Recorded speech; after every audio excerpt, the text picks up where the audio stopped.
Thank you. Thank you for inviting me to talk to you about storytelling. But why? Why are we talking about this? Why does storytelling matter? Why is this guy holding a puppet? This puppet, Troy, can I have the advance? Okay.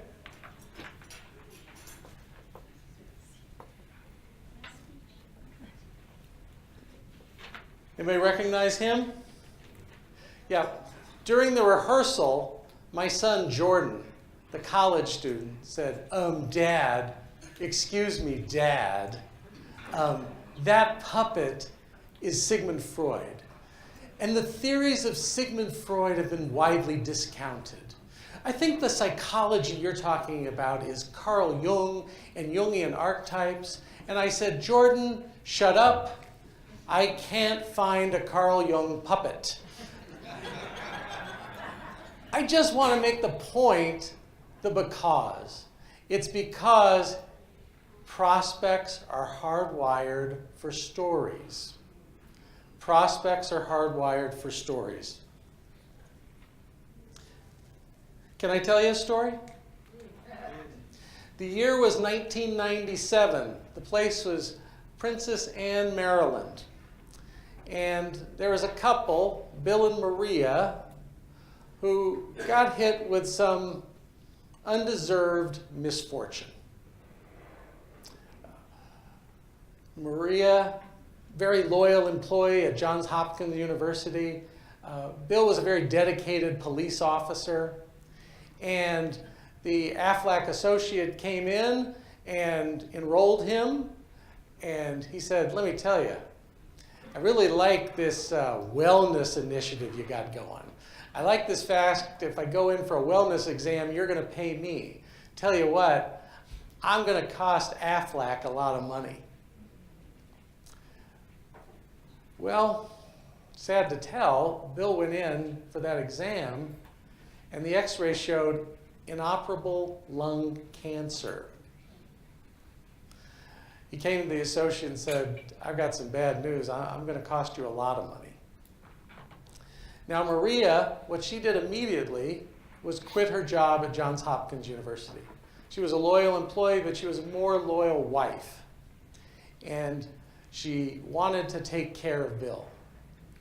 Well, who was going to take care of them with neither of them working?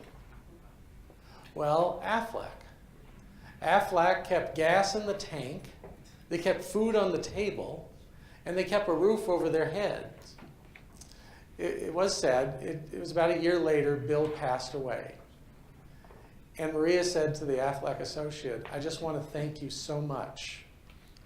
You gave us $75,000.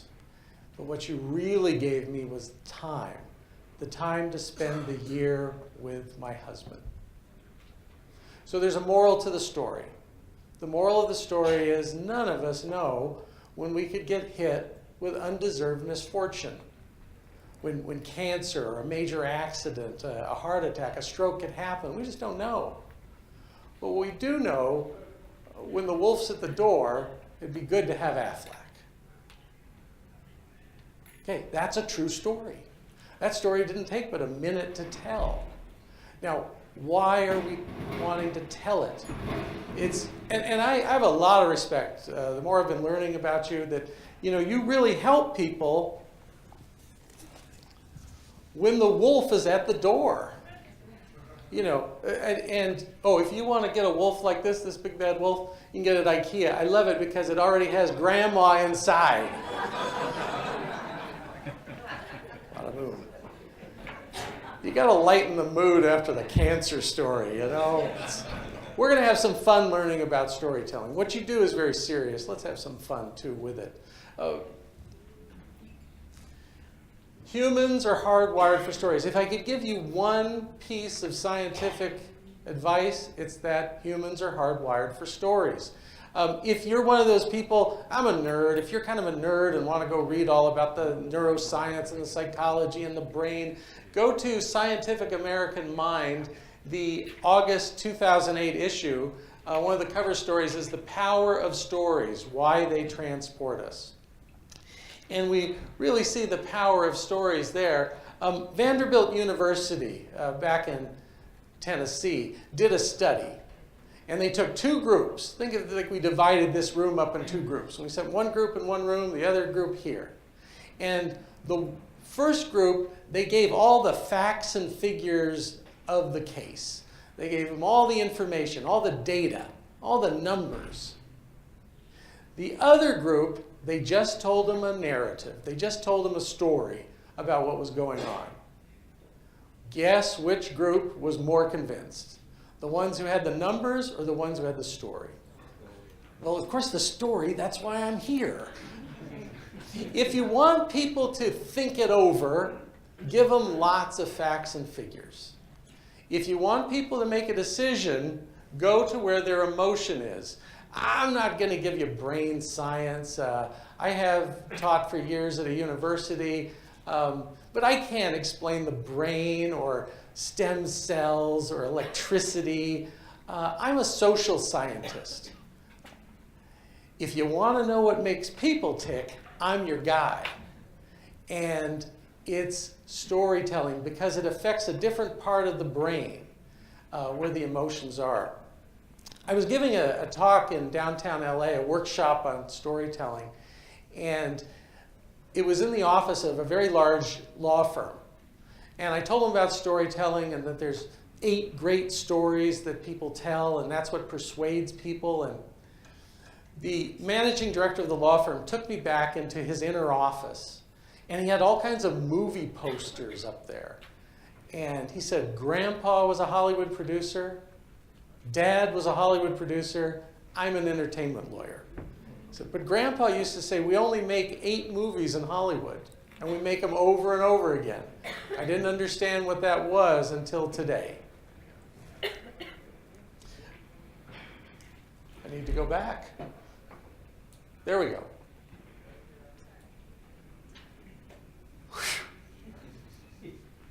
Shark Tank.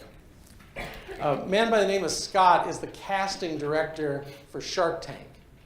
He interviews 40,000 entrepreneurs a year, 40,000 to fill 180 slots on Shark Tank. He says, here's what makes the difference of somebody getting on. Yeah, you got to know your numbers. And you know, Richard, you know the numbers. You know the numbers. Ellen knows the numbers, but you need more than the numbers. He says you got to have the story. I need the story for a couple of reasons. 1, to get people's interest. 2, for credibility. It's credibility on how we all process information. Okay, this all sounds good. Tell me about somebody who this happened to. Now, I looked through YouTube, and there are some great Aflac stories. They take 5 minutes to watch. Wrong answer. You get what, 15 minutes? What do you get, David? 15 minutes with an employer? 15 seconds. 15 seconds. The next 15 seconds. Okay. It's tough out there. Okay. So you think, I've come in and I want you to walk in and be the old storyteller. Oh, let me tell you a story. No. That sounds like my grandpa. I loved him. But, you know, I don't want you to be the grandpa storyteller that makes people think you're going to take a lot of time. Here's the win. We said why we're doing it. Here's the win. You market. You get the appointment. You're sitting with the employer. I'm an employer. What I do for a living is I run a company called Indie Books International. I'm a book publisher. I've published 50 books in the last few years. People want to call me all the time and want that appointment. And I'll give them a couple of minutes to see if they can earn the next call. I'm not a monster. You know, I'll listen to them. But the guy the other day said, yeah, great. And this is like a first call, first appointment. I need to access your computer because I want to show you this demo. And I said, whoa. We need to start dancing and see if romance develops before I'm turning over access to my computer. Okay. So you get it. Here's where you tell the story.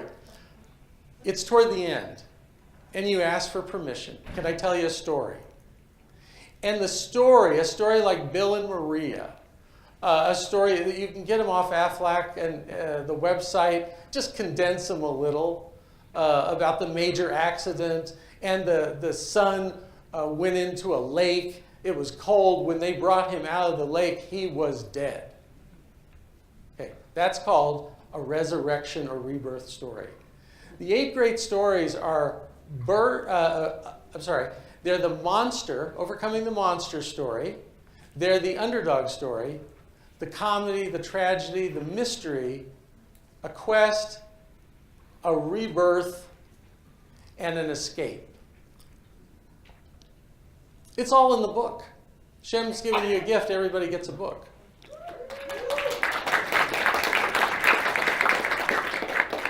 I actually haven't autographed them all in advance because I hear if you can find one that's not autographed, you get a lot more for it on eBay. So if you want me to sign it, I'll sign it. Yeah. Usually when I sell them, I say if you buy one, I'll sign it. If you buy 2, I'll come to your house and read it to you. And that's how Sheb knows what this book's about. That's a good story. Thanks. David, I work alone. Okay.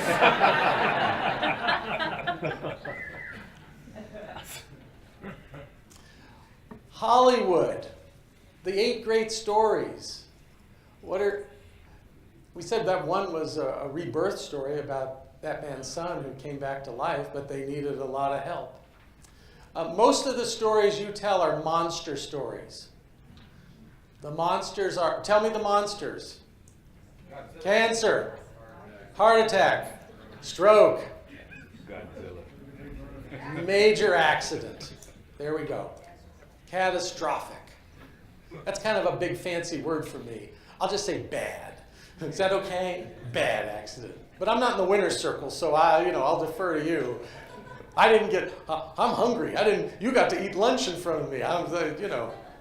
Thank you. Okay, Hollywood is the emotion picture capital of the world. Let me tell you how much money they make with our emotions. $364 billion a year. It makes them one of the top 10 industries in the country if we take out the federal government. Okay, so we don't talk politics here, but I'll take them out as a class. People who are in business to buy and sell. Myself and all of you. Worldwide, $2 trillion. So they know how to tell a story. I'm going to give you the easy formula right now from Hollywood. There's just 3 things you have to know to tell one of these powerful 1 to 2 minute stories.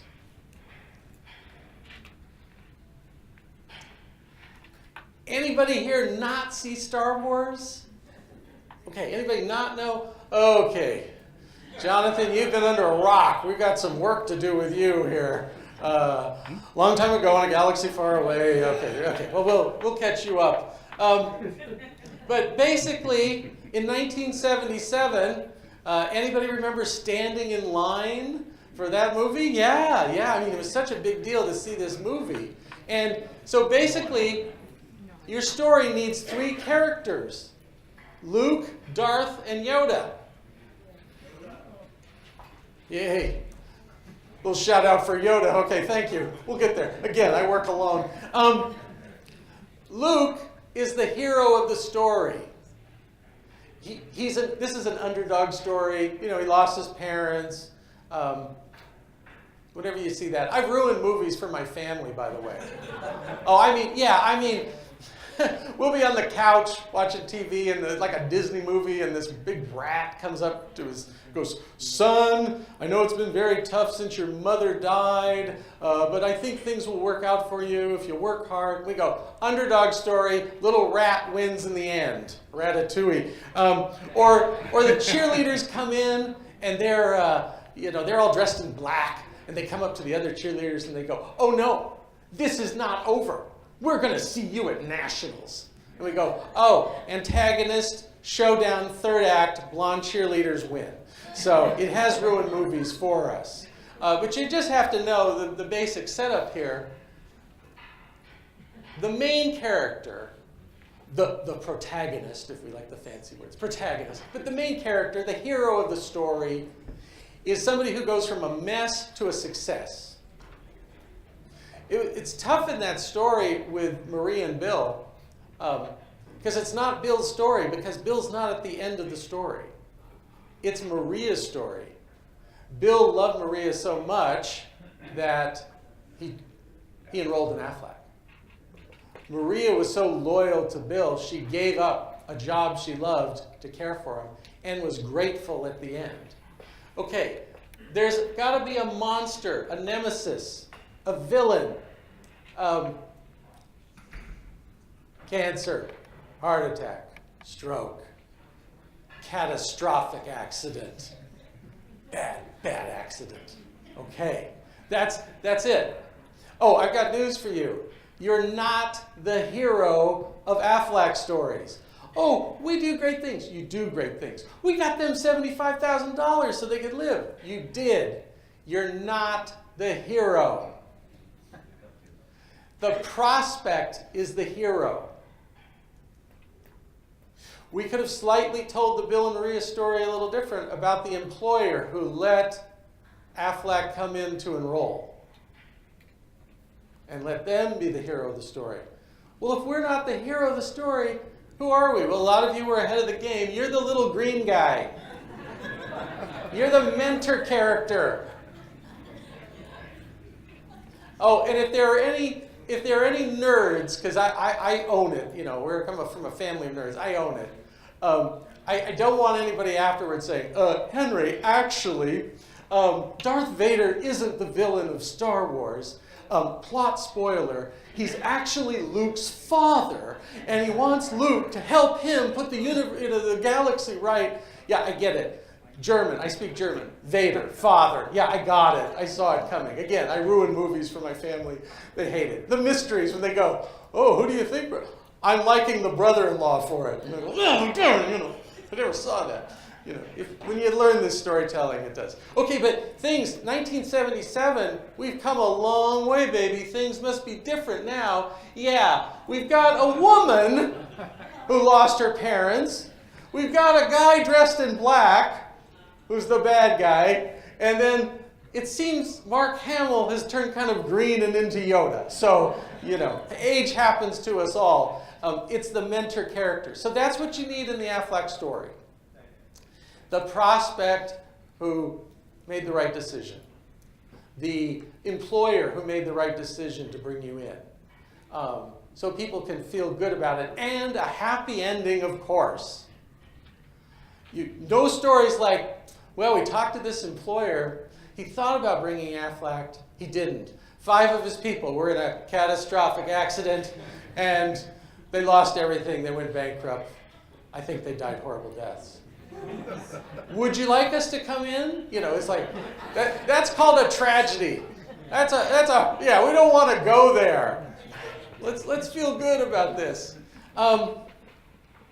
Also, if I could give you one other piece of advice about storytelling, it's words matter. Words matter. Your word choice matters. Can I tell you how to talk your way out of a traffic ticket? Would you like to hear that? So, who's from Pasadena?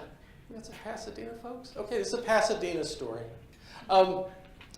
So, 10 years ago, I go to an accounting firm in Pasadena for one of these seminars on Persuade with a Story. And I don't remember so good because they'd had me there the year before. And I didn't want to repeat myself. My daughter has a grandmother-in-law who's asked us, whenever she tells a story you've heard before, to go like this. Hold up the to sign. I kind of like that. She knows she's getting forgetful, but if she got that signal, we just let her tell the story over and over again. Well, in this one, I didn't want to be that person who told the story over again. I said, can I tell you how to talk yourself out of a traffic ticket? Did I tell that story last year?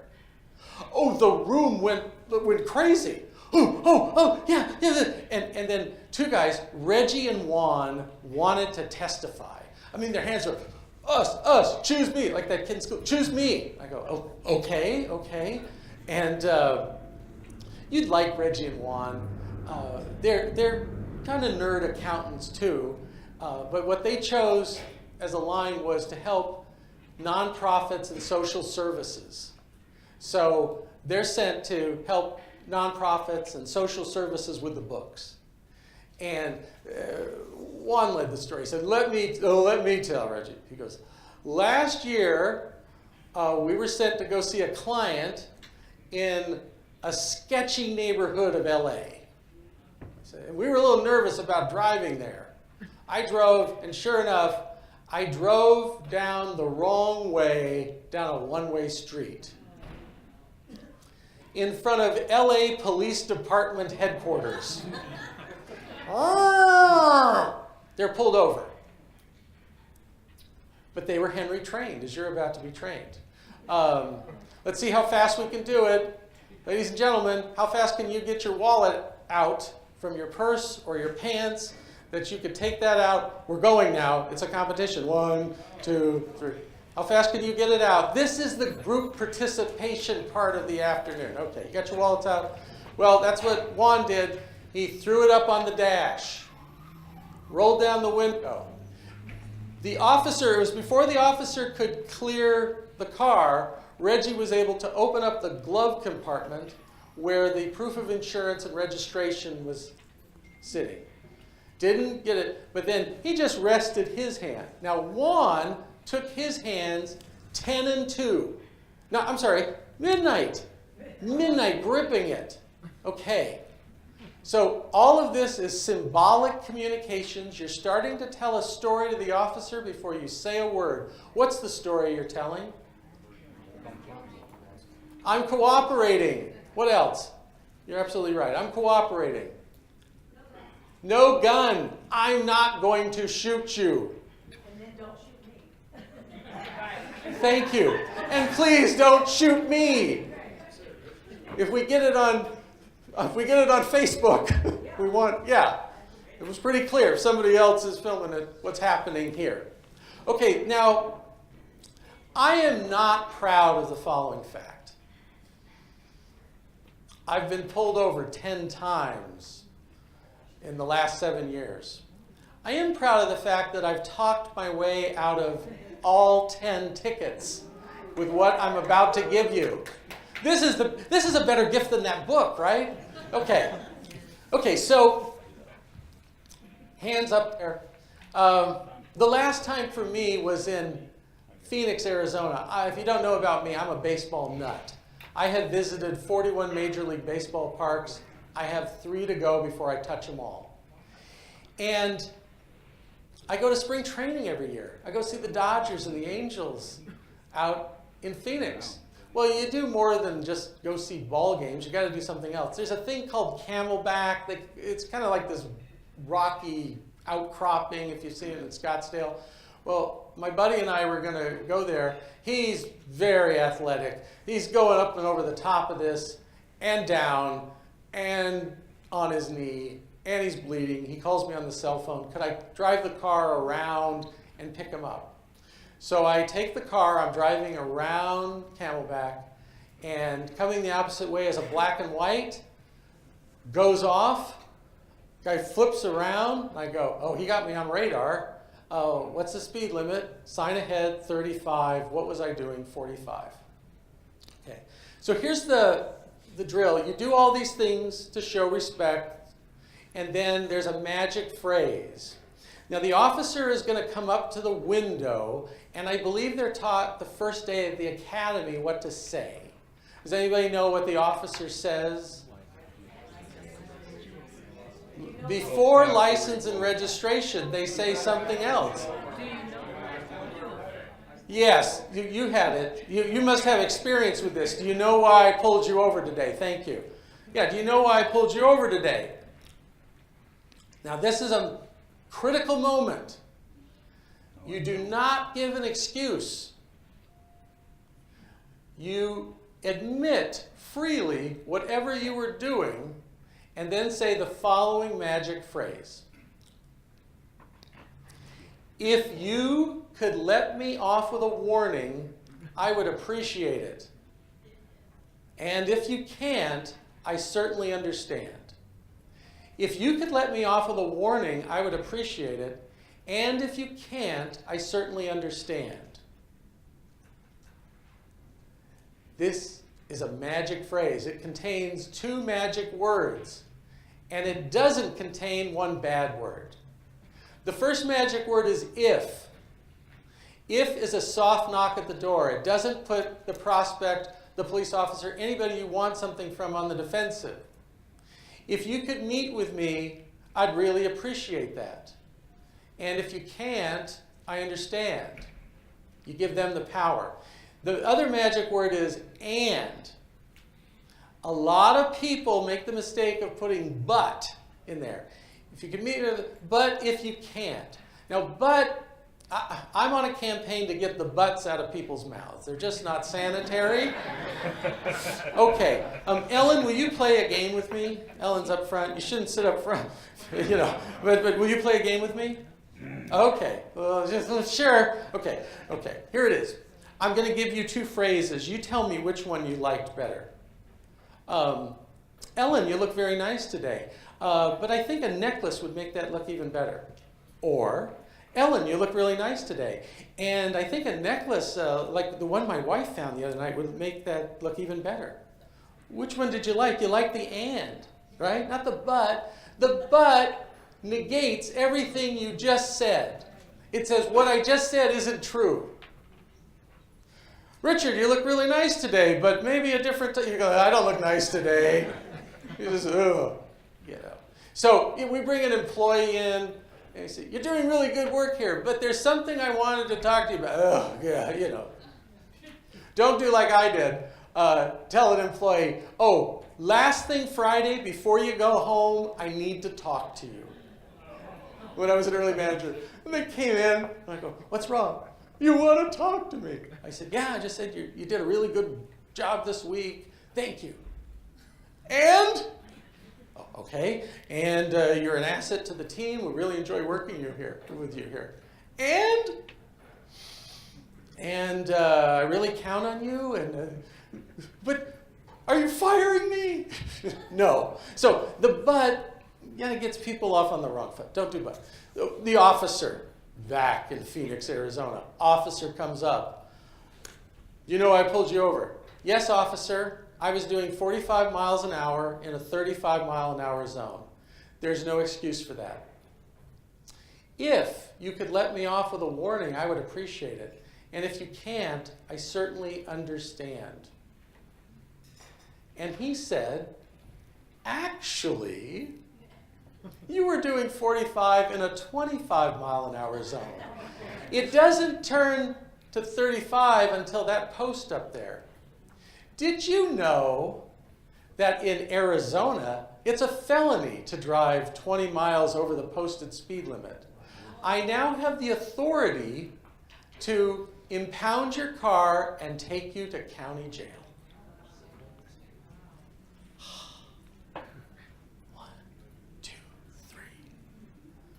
Officer, there's no excuse for driving 45 miles an hour in a 25 mile an hour zone. If you could let me off with a warning, I would appreciate it. And if you can't, I certainly understand. License, registration, proof of insurance. That's last year's proof of insurance. So sorry. He goes, 2 years ago, last chance. And 3 years ago. Officer, there's no excuse for driving without your current proof of insurance. If you could let me off with a warning, I'd appreciate it. And if you can't, I certainly understand.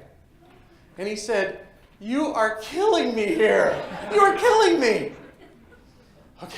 He goes, Are you from California, and are you here for spring training? Yes, officer.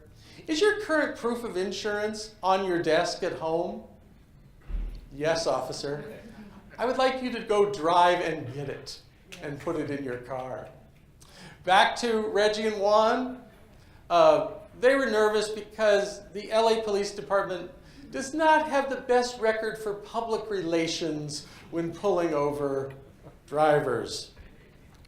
When pulling over Reggie's and Juan's, let's just get honest here. Juan said, "Officer, there's no excuse for driving the wrong way down a one-way street in front of LA Police Department headquarters. If you could let us off with a warning, we'd appreciate it. And if you can't, we certainly understand." And the officer said, "Guys, we all make mistakes. Let's just be careful out there and get back to Pasadena." That's the power of it. If I give you one piece of communications advice, it's watch your words. Use your words wisely. Yes ifs, yes ands, no buts.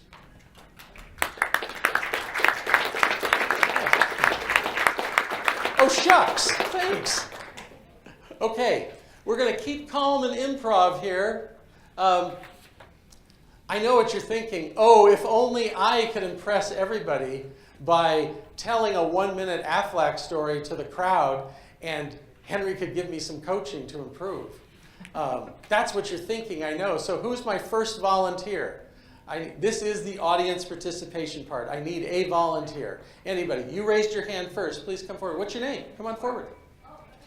Yeah. Oh, no, no, no, no. You get center stage here. A little recognition. What's your name? Natalie. Thank you, Natalie. I know Aflac, nothing happens unless you get rewarded. How about a little piece of chocolate? Candy is dandy. This is the universal solvent. Come on in. Oscar, are you going to get her wired up? Okay, I need a second volunteer. A second volunteer. Please come forward. What's your name? Cooper. Come on up, Cooper. You like chocolate, Cooper? Yeah. Oh, being second is not as good as being first. So here you go. If we had a third one, we'd get a half-eaten chocolate bar. Yeah, sorry, chocolate's done. We've got two here. We're going to start with ladies first.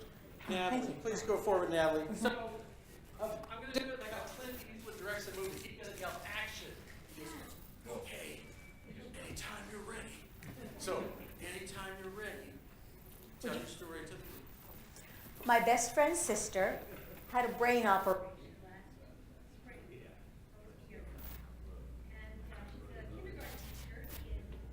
Washington, D.C., and she didn't work in a system where they only get paid for 10 months. Aflac let her keep her.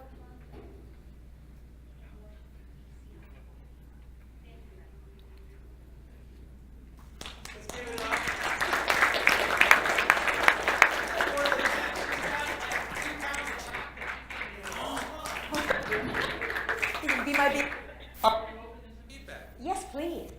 It's a great story. You're a good story. It's true. Well, Yeah. Well, here's our rule. Yeah. The stories must be true. They don't have to be 100% factual. We have no idea what Bill's wife's name was. We gave her Maria. Do we know the name of this person? Yes, her sister's name is also Maria. Oh, I see. That's confusing. No, she's got two sisters named Natalie. Okay, here's my advice. Change her name. I never used her name. Well, I'm asking you to use her name. So there's no more chocolate in this for you. You can do what you want. But people like to relate. So let's give them a name. Thanks. I have no idea if their name was Juan and Reggie. It's been 10 years ago. I can't remember. It was just a little clue since we're all here in LA. The stakes were a little higher in that story than me being pulled over to Phoenix. So they all my cannon stir. Okay, so that would be one thing. And then introducing how she got at it. I don't know. But that's why I came to Aflac. Generally, how do people get Aflac?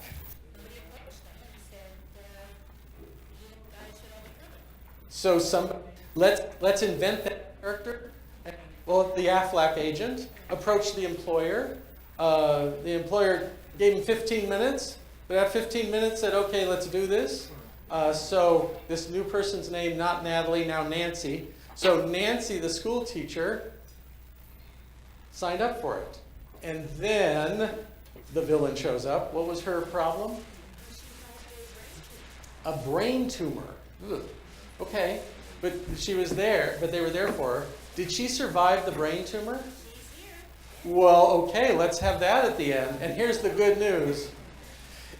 Another thing you can do in story is give them the year, give the place, and then some details leave out if it confuses the story. Yeah. What? Oh, yes. Okay. I'll turn mine off. This one's working. Sorry, we had to have a little union meeting there. Okay, we got a handheld there. I just think you've got a great story there, and it didn't go too long. I think everybody should give you a big applause and suck up. Okay. Thank you. Yes, you may. Anytime you're ready. I have a company back home in DE Town. The employer brought in Aflac a few years back. About 6 months into them bringing Aflac in, the lady who implemented the plan, Carrie, her husband was injured, works for the same company, by the way. He was injured, he had a back injury and has three vertebrae fused. He was out of work and in the hospital for about 2.5 weeks with rehab and everything. Within his first day back home from the surgery, he had $17,000 sitting in the bank waiting for him. The very first day he was back from surgery. By use of the money that he got from Aflac, disability claim, as well as his accident and hospital plans, but also more importantly by utilizing our one-day pay for direct deposit. With that, they were able to save their home.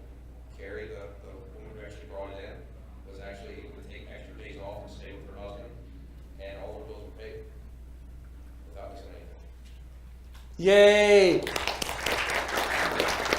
Are you open to some feedback? Always. Okay. Pretty brave coming up here in front of everybody and just doing it, don't you think? So, yeah, I mean, we did. So anything is worth sucking at to start. Absolutely. But you didn't suck. You did. Okay, so let's talk about it though. The hero of the story, what was the person's name? The person's name here was Carrie.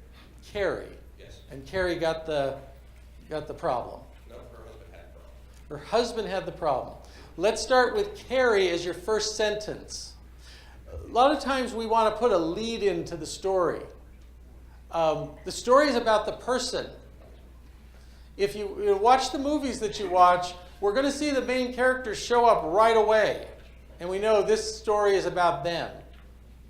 So the other thing you want to do is make them likable. I've never met Maria. I don't know what she's like. I made her loyal. The police officer was easier. I made him dedicated. Give some quality to the prospect that makes us want to root for them. The other thing that makes you root for a character in a movie, notice this, is undeserved misfortune. So get the character in, so it's Carrie, and the undeserved misfortune that she had was her husband had this happen, right? Yes. Okay, so that's our setup. And then, how did it happen again? He was injured on the job. Was it catastrophic? I'm sorry. Well, it was bad. It was bad, hitting you on the job. Surgery. Yeah, back surgery.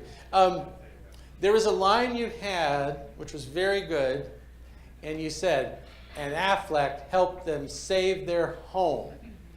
That should have been your, not literally, but mic drop moment. Because we all went that. And then you kept going with, oh, and this, and something happened there, and got to just, it robbed the power. So, okay, how do we do this? How do you get to Carnegie Hall? Practice, practice, practice. Start telling the story to your friends, relatives. This wasn't the first time I told the Maria and Bill story. Where did I get it? It's Shem's story. But the nice thing is, what I'm encouraging you all to do is you're a team. It doesn't have to have happened to you. You can share the story and have the mentor be the Aflac associate, the Aflac agent, whatever language you're comfortable with. I think you're on the way to a great story. Let's give a round of applause. You know, before you go, I feel bad. Have another little chocolate bar. Okay, let's give it up. Thank you.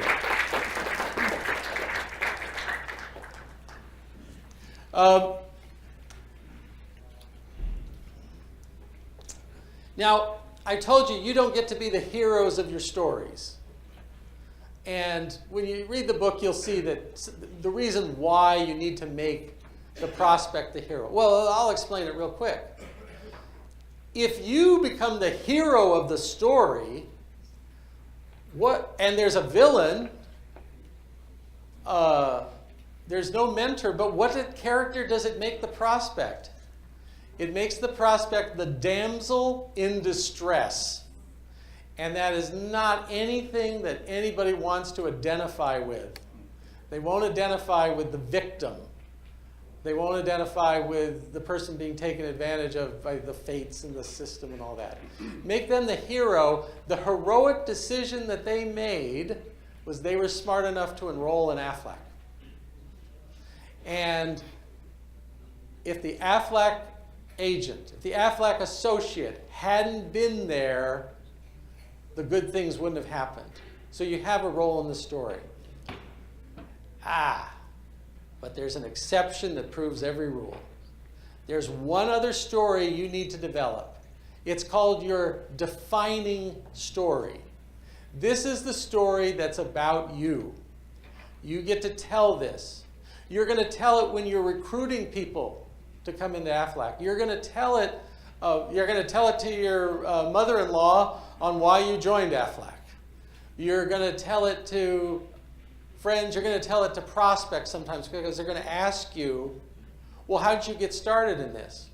So you need to have a story that you tell about you and how your life, I'll call it a mess, but you weren't happy with your life. You weren't happy with the results. And then the economy is the villain of these stories, struggles that you've had, things that weren't fair. Keep it brief, but there was some struggle in your life. I know there's struggle in all your stories. I haven't met you. I haven't heard them. I've heard thousands of stories, though, and I know you think you're special in God's eyes, but not so much in mine. It's stories. The same 8 stories will come over and over again. Because it's the human condition. So you get to tell your story. Somebody in Aflac is the mentor, and you get to have a success. I'm going to close. Can I tell you a story? I'm going to close with my defining story and a lesson for you. So I'll never forget the day my business coach, my mentor, Gary Hawk, took me to P.F. Chang's for lunch and said, what is the exit strategy for your business? I was running an advertising and public relations agency in San Diego, California. And I was waiting for somebody to ask me my exit strategy. I had figured it out. I said, well, Gary, let me tell you my exit strategy. My exit strategy is I'm going to take the next 10 years to grow this agency. I'm going to grow it. It's going to be running like a top. And then I'm going to sell it to a strategic buyer. And what I'm going to go out is teaching business development people how to persuade with a story. Because it's hard, it's difficult. I've studied this, I cracked the code. Gary said, okay, wow, that was not the answer I expected. Do you mind if I ask you 3 follow-up questions? And I said, go ahead. He said, well, 1, how would you do it? And I said, well, I would write books, and I would give speeches, and I would give lectures, and I would find some university to work at where my wife could work, someplace with a lot of water and trees. I think it'll be up in Oregon. And Gary said, okay, specific, I got it, specific vision. Okay. The second question is, because you sound very passionate. I said, oh, I am. And he said, well, why are you waiting 10 years to follow your passion? Oh, that was a gut check question. I mean, I hate it when people ask you a tough question like that, right, Richard? I mean, geez, it's, you know. So I did what all of your prospects do to you. I lied. I didn't know it was a lie at the time. Dora, I didn't know it was a lie. We're not supposed to lie, and I didn't know it was a lie. I said, well, Gary, it's because we've got these contracts and these employees, and we've got this quota, and there's a wolf at the door. Every day I have to get past the wolf at the door just to get in. Okay, what was it really? My fear. It was my fear talking, my fear that I couldn't do it. Gary let me off the hook, and he said, okay, I understand, you know, wolf at the door, okay. How would you get started in a small way? That's a good question. How would you get started in a small way? I said, well, I would have a lunch at my office, and I would invite people to come in, and I'll tell them everything I know about the subject. And so I took the last $2,000 in the business checking account. I bought postage, invitations, a mailing list, and ham sandwiches, sent it out, and my invitations were in the mail the week of 9/11/2001. Yeah, timing's everything, right? Yeah. So the invites are in the mail when the jets hit the tower in the Pentagon. 5 of the top 10 advertising and PR firms in San Diego went bankrupt that year. We almost went bankrupt that year. But a funny thing happened. At the end of the month, my conference room was filled with people who wanted the ham sandwich and to hear what I had to say. So I poured my heart out and told them how to do it. And at the end, I made the mistake of saying, are there any questions? Yes, Henry. I go, yes. How much would you charge to coach us to do this? Well, Gary, my business coach, never talked about that to me. He never asked me that question. I had no business model. So I had to PFA, I pulled from air, and said,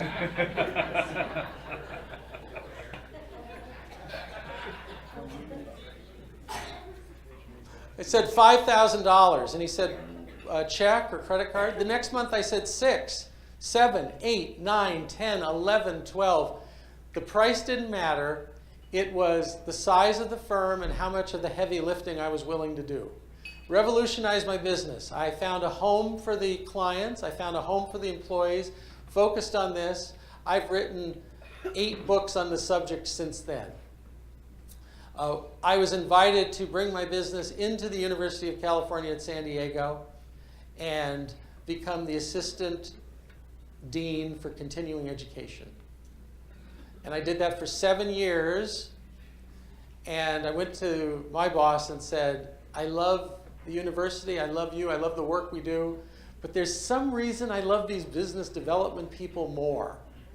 And I need to spend my whole time. So I retired at 55 and started the publishing company and have published 50 books in the last 3 years. And I've got 100 more in the pipeline.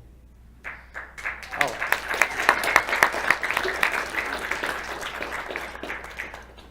Go on, I've got time. No, the story is not really about me, it's about you and improving what you're doing here and helping more people. Because I'm going to get serious for a moment. If you didn't get through to that employer, if you didn't tell the right story and the person didn't enroll and they had the catastrophic accident that breaks their back, that's bad. You're doing a noble work. We got to get in there. So 1, how would you do it? Well, learn some techniques of storytelling, the formula with 3 characters. 2, when would you start? Well, what are you waiting for? Don't take this book and put it on your shelf or put it in a stack somewhere. When you're an author, there's a certain code. People will come up and Ellen will say to me, Henry, I have your book. Now that's code for, I haven't read your book. It's in a big stack that I mean to get to. Right now it's holding up the lamp in the bedroom. So start today. Nothing's going to be better because you waited to do this. And then the third thing is, how would I get started in a small way? Well, understand that the science is humans are hardwired for stories. So start practicing with the 3 characters, tell stories to other people, and get started today in a small way.